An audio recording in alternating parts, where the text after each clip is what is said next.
Welcome to Round the 412. We are part of allsteelers.com and proudly presented by Crowworthy, where winners are serving winners coast to coast with sports, gambling, fantasy, and more. You can follow Crowworthy at Crowworthy on Twitter. You can visit us at crowworthy.com. You can also check out the Crowworthy Pittsburgh City page for podcasts just like this one, blogs by us and others, and more. I'm Tyler, and with me as always is Smitty. What's going on, man? Happy Wednesday. It is. It actually is a happy Wednesday this time because we got maybe the Penguins' best overall performance last night against the Flyers team, and it was was with the Penguins being shorthanded, obviously not having their captain Sidney Crosby, which is a huge loss, as you can see going across the ticker at the bottom, currently on the COVID protocol list. So we don't know if he actually tested positive or what. Sullivan said he didn't really give a statement today. I don't know if anybody else saw that, but he pretty much just said it's in the league's hands. So he said nothing. I don't know if that's a good or bad thing. I don't know to read into that at all. I guess we'll just wait and see. But yeah, after that first period, which once again looked like an extension of that game against the Islanders where the team was doing nothing, getting outshot 14-5 after one period, they put together maybe their two best periods of hockey after that last night. Yeah, they looked really good. I think you tweeted that they were off to a slow start again, which has been pretty typical this season. It's kind of been a trend that we've seen the Penguins start pretty slow. Mm-hmm. But yeah, I agree with you. After the first period, things really picked up. They looked like they had an extra step. They looked like they were giving full effort the entire time. And that's something that you don't always see from this team this year. And that's something you definitely didn't see in the first period. And they got one of their best scoring games as well. They scored 5 goals, which has not been well, I mean, is that the most in a game this year? I think it might be. That's a good question. It's tied for if it is, it's tied because they scored 5 one other time against the Capitals. Oh, okay. But yeah, it looks like that would be. Yeah, against the Rangers, they scored 5 as well. Yeah, because goals have been hard to come by this season, especially. I mean, maybe that's just because of who we played so far, the way the schedule's shaken out. I mean, we played the Islanders like a ton of times, and they're hard to score against no matter what team you are. So it's just hockey. Yeah, I don't know how anybody's a fan of that team. Goodness. Like, not that the team is like bad or by any means. It's just so boring to watch. Like, I couldn't imagine watching that for like 82 games a season. If your team is not playing them, there's zero reason to watch an Islanders game. But it works for them. They win a lot of hockey games that way. I will say I saw an interesting thing today because I was thinking about, like, obviously we haven't gotten to the easy part of our schedule yet. Like, we haven't played the Devils or Sabres at all, the two teams sitting at the bottom of the division. And meanwhile, the Capitals, over 50% of their points right now have come against those two teams. So, I mean, this is going to even out at some point. We know that we're going to play every team in the division the same amount of times as everybody else. And when that time comes, I mean, I think that that's the Penguins are battle tested at this point with everybody that they've had to play, with all the injuries they've had to go through, and now missing their captain, obviously Sidney Crosby for a little bit. Don't know how long that's going to be. But they're going to be battle tested when they need to be. I'm curious to see. We know Brian Dumoulin's coming back here shortly, if not tomorrow. I mean, he was on the ice in a regular capacity today. Same with Evan Rodriguez. I'm curious to see how the lineup looks tomorrow because we saw Mark Friedman step in for POJ. That's a completely different thing. We've been talking about it for a while. I mean, our mood on POJ completely shifted just in short term. I mean, this is a guy I'm still very high on when you looking into the future, thinking this guy's going to be a major piece for the team. He burst onto the scene, looked really hot to go at the onset. And then since then, his play had kind of dipped. And I don't know if that was a product of playing with Chris Letang. Maybe their styles just don't go together because they are too similar in the way that they play. But it didn't look great. So I think he needed a reset, which he's going to get now. And the decision to play Dumoulin, Matheson, Pettersson on the left side looked like it was pretty clear. And then Mark Friedman yesterday bursts onto the scene and has a really good game. I mean, this team is going to have – and that was with Chad Ruhwedel sitting, by the way, who I brought up I feel like I bring this guy up every show now. Danny from Penn's blog, at Shirey Irving, as I always say, is one of my favorite ats on Twitter, tweeted this out. So this is going into yesterday, the 5-on-5 expected goals for. Look at the name at the top of this list. And granted, I understand it's not as large of a sample size as some other players on the team. Chad Ruhwedel.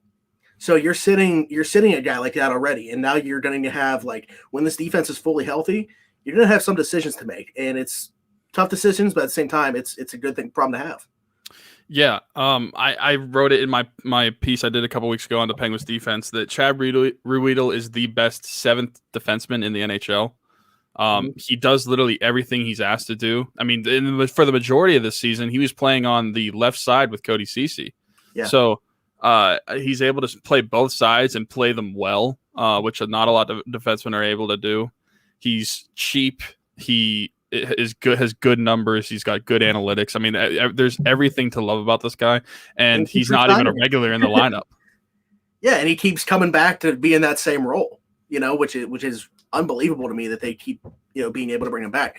But what did you make yesterday of Mark Friedman's performance? Because let me pull this up now to show you guys right here. So once again, Danny here, Penn's blog, Shabby Irving, had, based off this, the second best game that we've seen by a Penguins defenseman this year when you look at single game expected goals share.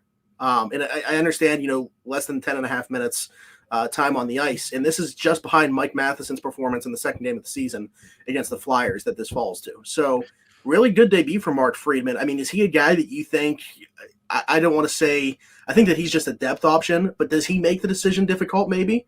Because we know Ron Hextall likes this guy, obviously. Like, I don't want Sullivan's ear. Yeah. I don't want to say too much after one game. Like we said, it's one performance, but the performance was impressive. When we talked about this guy last week, we said it was probably just a depth move, nothing special about it. But he went out and performed pretty well. And I think that it's good that he had the limited minutes. You don't want to throw him out there, just like throw him under the bus right away. So in the role that he had, I think he did very well. And I think that he's a solid depth option moving forward. Now, whether he remains in the lineup, that's neither here nor there. I don't know. We need to see more from him. And with the defenseman coming back, we don't know what we're going to see out of the defensive pairings. But at the worst, it's a solid defensive option for the depth option. So, yeah, another thing I've been thinking about, I'm curious to get your opinion on.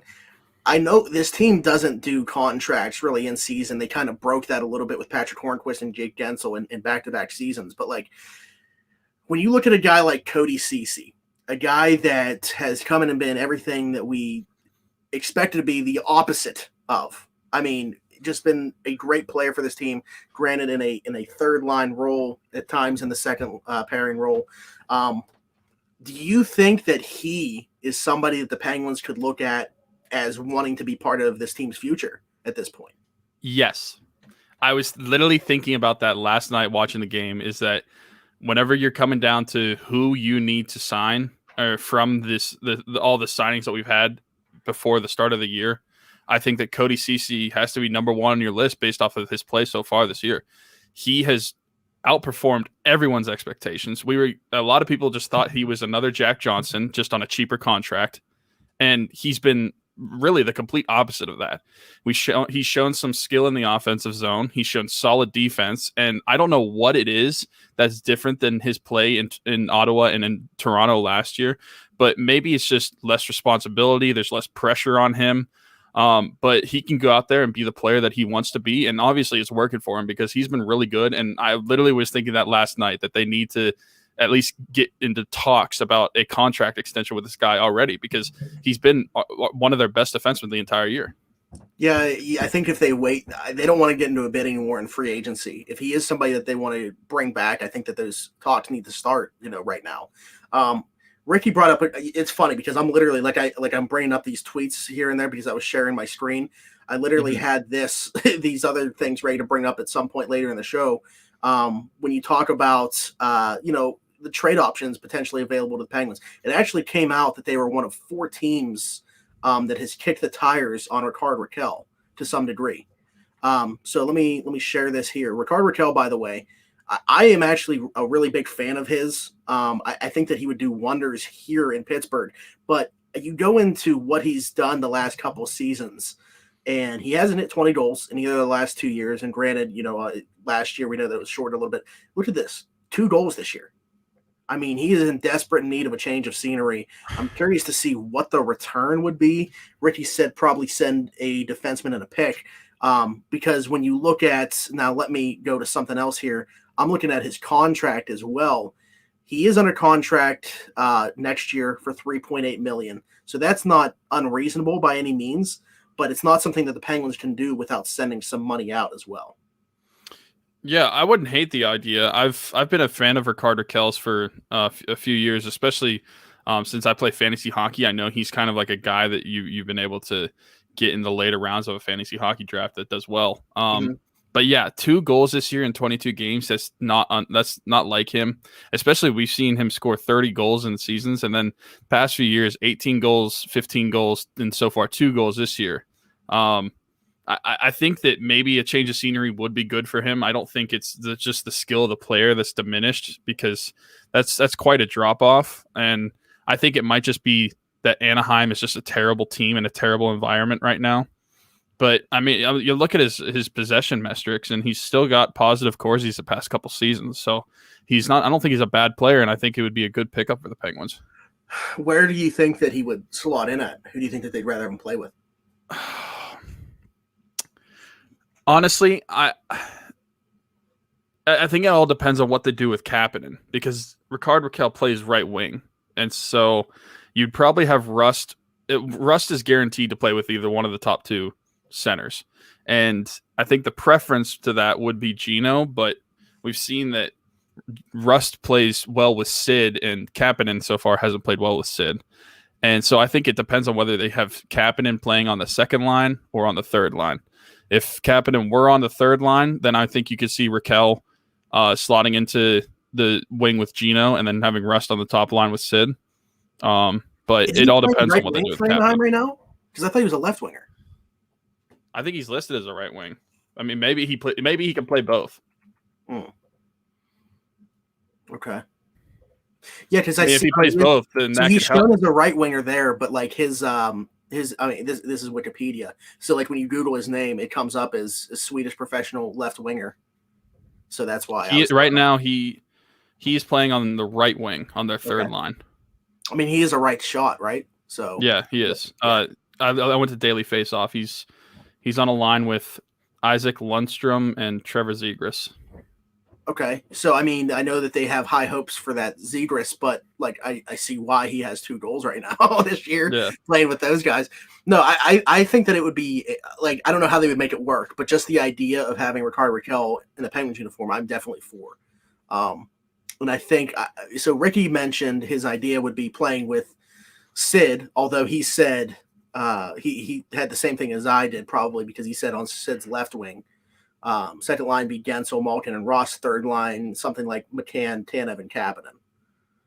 Now, hopefully we get Jason Zucker back at some point as well. I ideally, and I mentioned this to you at Hanks, and then Kapanen went out and scored 2 goals the next day. But I love the idea of Kapanen as a third liner. I think that's where he's perfect at. We've seen that it hasn't worked out with Sid. Maybe they can find it there with Gino. I'm not sure.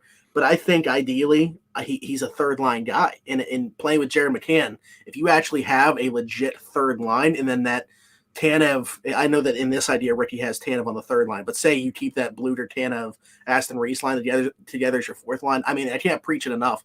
That would be a phenomenal fourth line. I know that the Islanders have like that coveted best fourth line in hockey, but if the Penguins had that consistently as their fourth line, that would definitely rival the Islanders' fourth line. For sure. I think that is the line, no matter what, that you want to keep together as long as possible. No more so than your lines with Sid or Gino. That's just your most consistent line. It's your best defensive line. You don't want to screw that up. Now, I'm not saying that these guys can't play on other lines. It's just the consistency that we've seen throughout this line from this year and going back to last year. It's just been unreal. It is the best fourth line in hockey. But yeah, I don't know where he'd play, and I've been thinking about the lines a lot lately. I think you have to take Kapanen off Sid's wing just because it hasn't worked, and then you see what he did without Sid. Yeah, and not saying Sid was the problem, but I mean, Russ said it when he was on our show himself. Sid is not easy to play with, so I understand that we have expectations for players when they come into Pittsburgh. We're like, okay, this is a winger that Sid's going to play with. It's going to do well. But it might not work out just because that guy might not be able to play with Sid. He might not be able to think the game the way that Sid thinks it, and maybe he can't play the same style that what Sid wants him to play. Because, I mean, Sid's probably pretty picky with his wingers. So I think if you get him off Sid's wing, and I would just keep Rust on Sid's wing for the time being whenever Sid comes back, because we know Rust has chemistry with Sid and can play well. and then slot Kapanen in either that second line right wing or even on the third line with Jared McCann if that works out. But like you said, a lot of this will come down to like how long is Jason Zucker out. We saw Yoey saying he was hopeful that he would come back. Yeah, by the end of the sounded year, a lot different than what we originally thought. Yeah, to me that sounds actually, like the original thought. For me was very, what's the word I'm looking for? Debbie Downer. You called me a Debbie Downer yesterday, so I'll just use that same term. right. Because I didn't have a good feeling about it, and then the next day, Cody Ceci spoke to the media, and he said we're going to be without Jason for a little bit, and then Sullivan kind of said that same thing. But then, it was like, we're hopeful he'll be back this season. And I'm like, okay, well, that completely sounds different than what I had in my head when he said we're going to be out without him for a little bit. Like, saying out for a little bit means I'm thinking like you're out for a minimum of 2 to 3 weeks. But you're not going to be out for more than like a month or so. But yeah, to hear that he might come back before the end of the season, I'm still curious what the injury was. But it's got to be more severe than we thought. And I think this puts the Penguins in a position where you're definitely looking for a move that, like a Ricard Raquel or various other names that we've seen, Victor Arvidsson, Adam Henrique, just these different guys. I don't know who they're going to get, but they have to make a move to keep filling out this roster because we want to try to make this roster as good as possible. And in order to do that, you have to get people like Seaver, Jankowski, make a reason for them to not be able to play. Yeah. Well, and two, you're mentioning some names now. I saw that how I mentioned the Penguins had kicked the tires to some degree on Ricard Raquel. Same can be said about Eric Holla. Apparently, they've also, called Nashville about him. Nashville looks like they're going to be sellers this year. I mean, you mentioned somebody's name that's on the Predators. They're probably looking to move them if they can. So, he makes sense, I guess. But at the same time, that brings into question then, do they see McCann as a top 6 winger as opposed to the third line center? Because that would be, to me, how I take that is Hall is going to come in and be the third line center. That means McCann's probably playing on the wing in the top 6. So that is another domino that I think they need to figure out too. And let's just talk about that. We see Jerry McCann return, scores a goal in his first game back, playing on the wing for Malkin. Then in yesterday plays on the center third line and had a really good game. I thought again. I think that this is a very talented guy that we're talking about, and he kind of gets lost in the shuffle because he typically doesn't get to play with very talented guys around him, whether it be, Mark Jankowski at center, or if McCann's the center, he normally has very lackluster wingers beside him. So I don't know what you make of Jerry McCann. How important do you think he is to this team, though? I think he's very important. I think that this is a guy that they want to be. I don't know if they want him to be their third line center or not. It seemed like it at first when they brought him in. But it's been so confusing whether this guy is able to play center full time. Maybe that's because he's been hindered with not so good of wingers. But last night he did look good as center, and I think that he's going to be important for the team moving forward. Now, if he doesn't play center, I was actually thinking of lines in my head for top 6, at least for the time being. When Sid comes back, I personally would put Sid on the top line with McCann on the left wing. And Rust on the right wing. And then I would put Gensel on Gino's left wing and try Kapanen again with Gino and kick the tires on that once again, see how it works for a couple of games. If it doesn't work out, then you can move Kapanen. But I think that there's enough chemistry between McCann and Sid to be able to play together because we've seen him before on the top line with Sid. I thought he looked decent. And then we've seen Jake and Gensel, Jake and Gensel are the same player. Jake and Gino, they've played well together. So I don't really see an issue with splitting up Jake and Sid and making those 2 lines. Yeah, I mean, I think I could get behind that as well. The only question would be then, what happens when Zucker comes back? Then you figure it out. Then I'm assuming if Zucker is coming back at the timetable that we're expecting, like towards the end of the season, hopefully, then they're probably going to make another trade for either who knows what it's going to be, top 6 winger, bottom 6 winger, third line center. I mean, the list can go on for what this team could potentially target, but depending on who it is, I say it's a top 6 winger, then you probably slot them instead of McCann, and you try McCann out at third line center. And at that point, depending on who's playing, I would probably try Kasperi Kapanen with McCann on the third line and put Evan Rodriguez. Hopefully he'd be back on the third line, and then make that fourth line just the Tanev, Bluger, and Zach Aston Reese line, and just send all the other players to the freaking sun. Yeah. I'll tell you what, man. Like I think Lafferty, he's fast, but like he brings nothing to the table. Like he just skates around fast. It's hard for me to like hate him. Like he doesn't play well, but I know he's giving effort. That's why it's hard for me to like dislike him. Mm-hmm. It's just he's got no skill to his game. He has no finish. He is what people thought Dominic Simone is.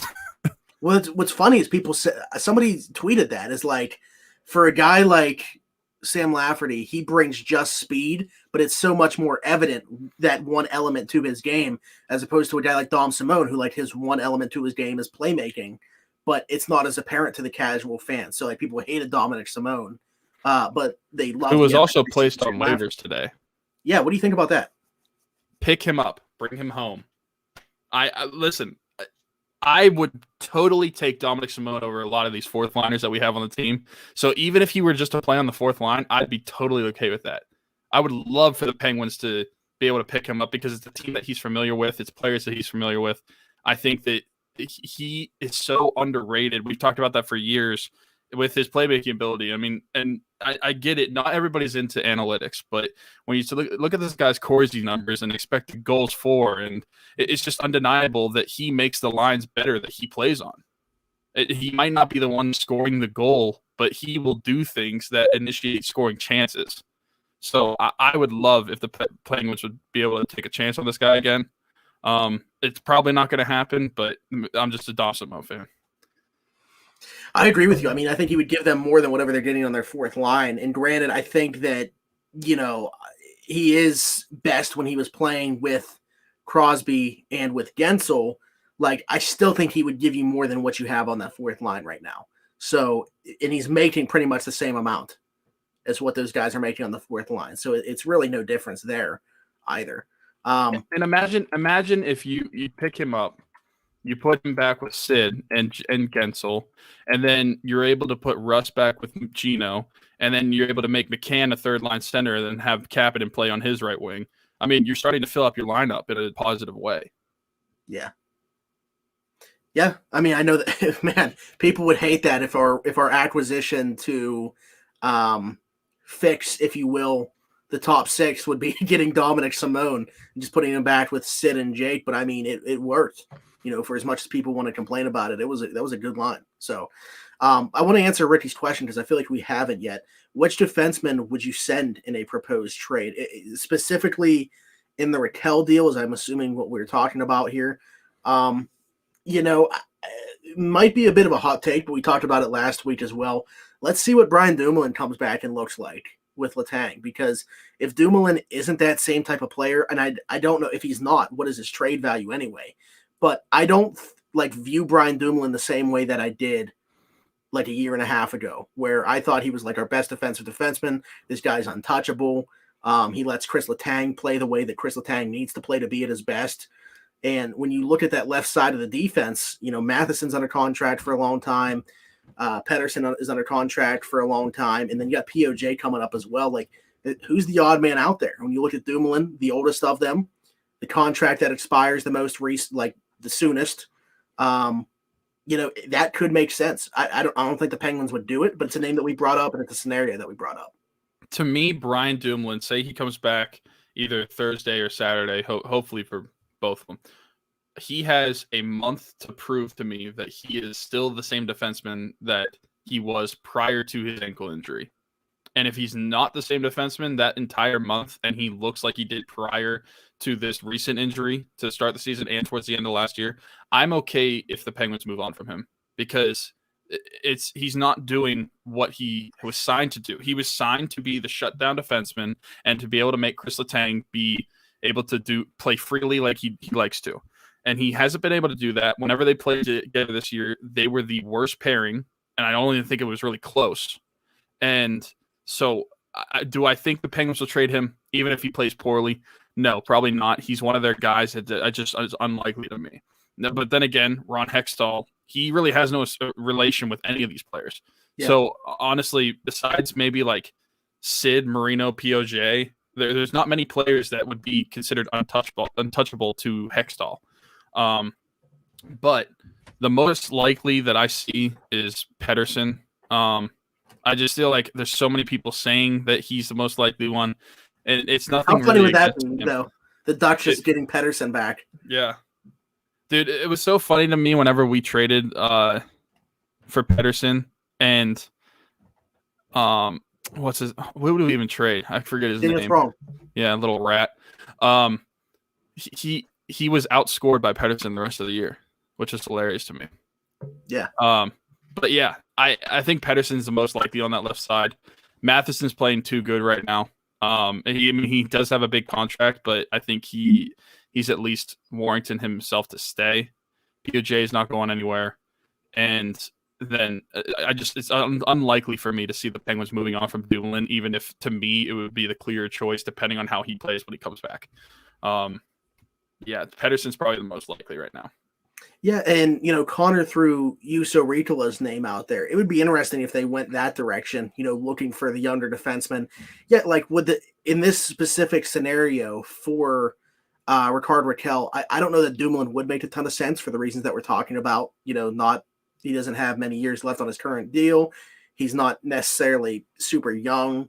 He does have that major injury that we haven't seen him really come back from fully. So yeah, if they were to opt to go with youth, I guess that could make sense. Obviously, he wouldn't be the only piece involved in it. You would see draft picks as well, I assume, or maybe another prospect or something. But I don't think it's out of the question for the Penguins to potentially shop Juuso Riitala in deals either, just because he's not really getting used here. I just think it's going to have to be a pretty good package if Juuso Riitala is the deal. Because I don't really think he holds much value just himself. I don't know. It would have to be picks or another additional players. I don't know what it would be. I just don't think that Juuso Riitala has much value to a team outside of the Penguins. Yeah, I'm not sure how he's viewed around the league whatsoever. So, one thing though that we have, heard as far as trade rumors recently is the Penguins and goaltending, and I don't think that they need to. Tristan Jarry has found his footing. He looks like a true number one goaltender. I mean, we talked about this last week, but I feel like yesterday, you could argue, was his best performance to date. What have you seen from Tristan Jarry? Like, what is there one thing that you think that he's just overall doing better that's completely turned his game around? And we talked about it last week. We both think it's going to continue. But do you feel comfortable enough with Tristan Jarry now to say we don't need to go out and get another goaltender? I do. I think that he is playing at a superb level right now. And honestly, the one thing that I would say that he has right now that he didn't have to start the season was confidence. At least that's what it looks like. I think he's more confident in his saves. He's become more confident in his positioning. We mentioned before on shows that he's playing the puck more, which we know a goalie like him likes to do. And when you're not confident, you're not going to be able to do that as well. Now, we did see a goal last night where he played the puck softly, but I mean, that occasionally happens. It is what it is. But overall, his play has really picked up. And I was looking at his splits earlier today. And in January, in 6 starts, he had an .859 save percentage and .392 goals against average. And then in February, he had 8 starts, and those numbers jumped up to .915 save percentage and then .262 goals against average. And then last night, his save percentage was .952. He had 40 saves on 42 shots, which, I mean, there's not much more you can ask for from a goaltender. So his play is drastically improved. Shots. Yeah, he faced 42 shots, so his play is drastically improved.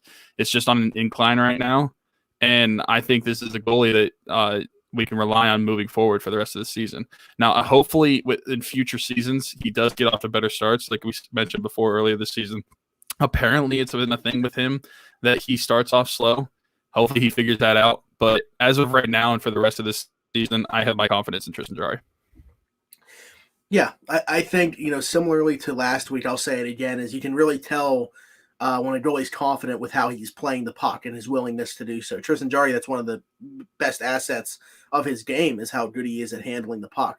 And he's almost like another defenseman back there breaking the puck out when he's on his game and when he's, feeling comfortable enough. So it's great to see him doing those things. He's seeing everything right now. Again, I don't know if it's a goaltending thing or what. It seems like he's tweaked his game a little bit where he's sagging back a little bit more in the net, in the crease, playing a little bit too deep at times. But yeah, I don't know if that was like a tweak to his game, something that the coaching staff told him to do or what. But that we're nitpicking at this point because the guy's been phenomenal as of late, and I expect that to continue. I do think that he is a number one goaltender, and then behind him, I feel comfortable enough with DeSmith as the number two, where I don't think that they need to, go out and address it in the trade market to get another guy behind Jari. Yeah, I said all season that I have total confidence in Smith. This is a goalie that has won double-digit games as a backup in the NHL. I don't think there's really much more you can ask for from a backup. So whenever DeSmith's in, I don't really think it's like, oh, it's an automatic L. I think he gives the team a chance to win, and that's all you can ask for a backup. But when it comes to Tristan Jarry, I think that's a thing that has helped him recently as of late is that the defense and just the team in general, for the most part, has been playing better in front of him. To start the season, that wasn't the case. The defense looked terrible, but we've seen guys like Cody Ceci, Mike Matheson, Chris Letang pick up their game, and they have been playing well the past few weeks, and that's going to help a goalie out when it comes to making saves. I agree. Same thing. I would just echo the same sentiments as I don't look at DeSmith as like when he's playing is, oh, this team's going to lose or we need a phenomenal performance from the defense and the forwards in front of him, like anything more than how they play in front of Tristan Jarry. Like I feel just as comfortable when Casey DeSmith's in net. So I have total confidence in him as a backup. Let's close out the Pens talk before moving on and talk about maybe just a couple things with the Pirates here with Denny Malkin. We know historically this guy picks it up when Sidney Crosby's out of the lineup. He did have an assist in last night's game, and he also said after that very disappointing game against the Islanders where the team got shut out and really did nothing in that game, that he's very disappointed in himself, but he feels it coming. He feels like one of those hot streaks, those classic Gino hot streaks is about to come on. What have you seen in Evgeny Malkin's performance lately? Is there anything that you think you can look at and say, like, yeah, it definitely looks like this guy's play is about to pick up? Because for me personally, I definitely saw the effort last night, and that's always been the biggest thing to me. That's what I saw too. He only came away with 1 point on the board. He had an assist on a goal, but from the puck drop on, I saw Evgeny Malkin that was giving 100% effort the entire time, and he just had a motor the entire night. Because occasionally you can see guys take shifts off, not try to make as crucial plays on the puck, but we didn't see that from Malkin last night. We saw him trying to be the best player on the ice, which is what you need him to be all the time. And I'm hoping this is something that sparks him moving forward. There's many people that say that Malkin plays better. He plays his best whenever Sid's not on the ice, and he has to step up his game. And I'm hoping that is true, and then that trend continues even when Sid comes back, because we need the two-headed monster moving forward. And I think that Malkin's game is trending in the right direction as well as a lot of players on this team. And it started last night, especially. I mean, I can think of one shift in particular. And there was actually we got a penalty called on us, but Malkin was in the offensive zone and he was just fighting for the puck, stick handling. And eventually I thought he got tripped, which is what I thought the call was going to be. But I guess it would. I don't even remember what penalty it was, but it was on us. Might have been Sam Lafferty. Yeah.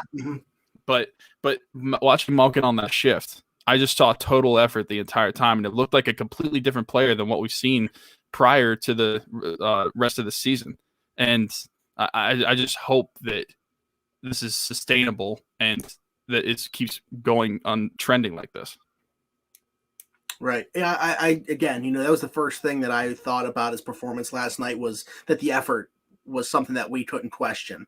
And he did come away with an assist. He's up to 13 points on the season now, just 4 goals, which is, you look at like Milan Lucic, I think he is like 5 or something like that. And people are talking about him having a great start, but it's just, it's a very uncharacteristic start for Evgeny Malkin, especially coming off a year last year where he led the league in points per 60 at 5-on-5. So I do think that Gino still has it left in the tank. I don't think he's washed by any means. I think it's just a matter of consistency and staying motivated. And, I think yesterday was a great step in that direction. The one thing that I noticed, it just didn't seem like the puck was on a string for him.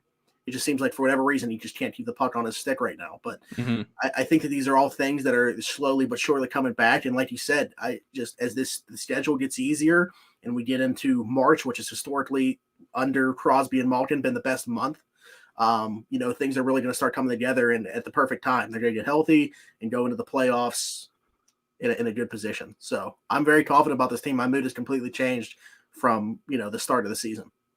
Yeah, I think the big thing that changed me, at least for today and recently, is the game last night. Honestly, without Sid, it was kind of more somber, and people were like, "Okay, it's probably going to be an L." You even tweeted yourself that you're going to bet your bank account on the Flyers. Well, you know what I was doing with that was the tip. Oh, I know. Yeah, I knew. Yeah, how you would tweet like during BYU games. Yeah, they're definitely not going to come back. Yeah, I knew, but I think that there's just a confidence in this team that we haven't seen prior to this so far this season, as of late. And it starts up front with the superstars, and it's going down to even like the role guys, like we've seen, like Mike Matheson and Cody Ceci. Those are guys that we did not expect to be playing this well this year. And anybody who says they were expecting that, they're lying through their teeth. So I think that this is great so far, and we get to play the Devils and the Sabres 16 times this season. And I think it's going to be just going up from here. And it's going to be a close playoff race the entire time. Yeah, it's going to be a lot of fun, too. And I think, just as fans of hockey, this is going to be awesome to see in this division because you have, in my mind, I think that it's those 5 teams fighting for 4 spots, but we haven't had the benefit of playing those bottom 2 yet. And that's why, even though the Penguins today sit in 5th place, I am so confident about where this team is going to be able to finish. So I'm excited about the rest of this season. And I think that Penguin fans, their mood has probably changed as well from, the start of the season to how it looked. I still think that they got to find a way, to do something with that bottom 6, specifically just one line, because I'm fine with the, Bluder, Tanev, Zach Aston, Reese line. Should you be able to play those 3 guys together when everybody's healthy, but you got to get more. Yeah. Who the hell is Josh Curry going out there for 6 minutes? I did not know Josh Curry existed until the lineup was called last night. Nope, me either. But everybody said their hockey prayers. They trusted him enough to go out and kill penalties too. Like, yeah. I mean, here's what it is. But everybody say your hockey prayers.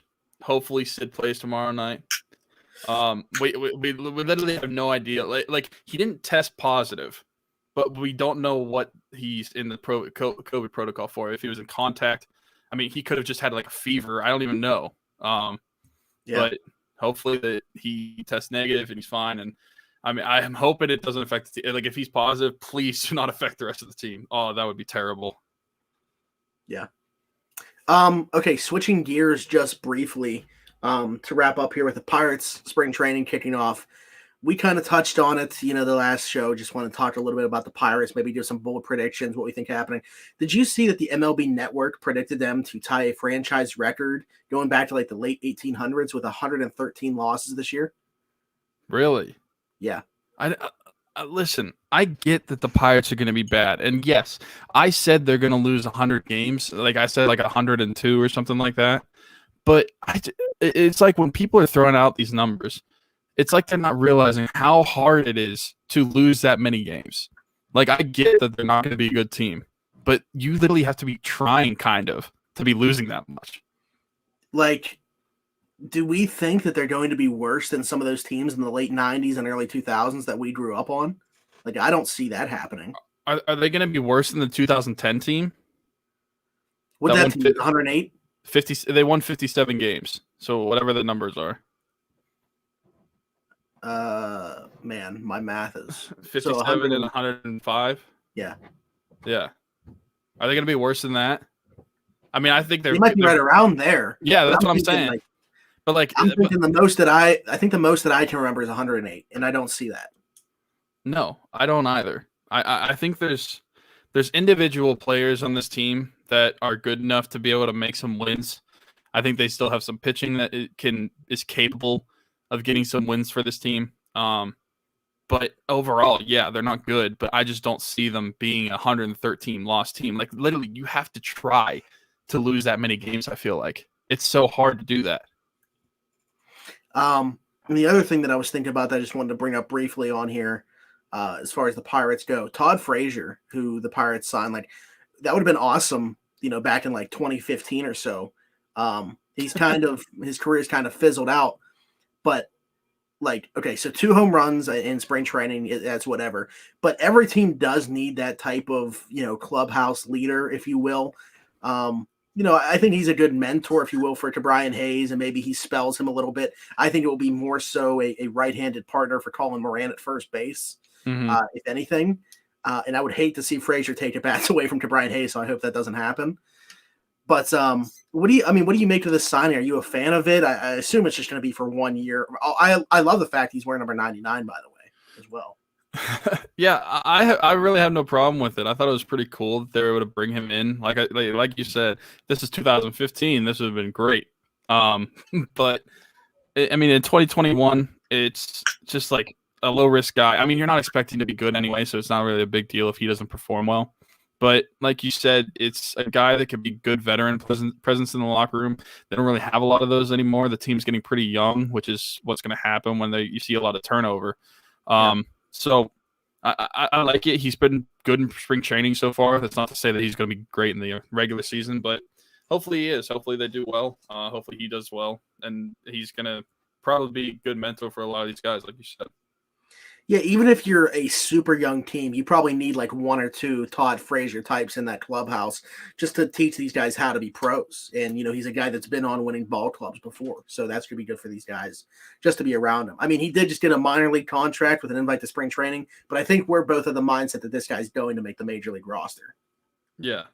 I mean, and I think that there's not a lot of depth on this team when it comes to guys behind Colin Moran or something like that, or behind Brian Hayes. I feel like he's definitely a guy that's able to suit that role, be a good bench player for them.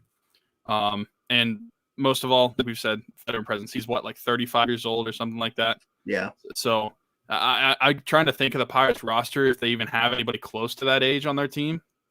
I know they don't really have position players that are close to that age. Maybe they have a couple like relief pitchers. I have no idea. Yeah. But yeah, there's really not a lot there. So hopefully he comes in and he's just a good locker room presence for this team.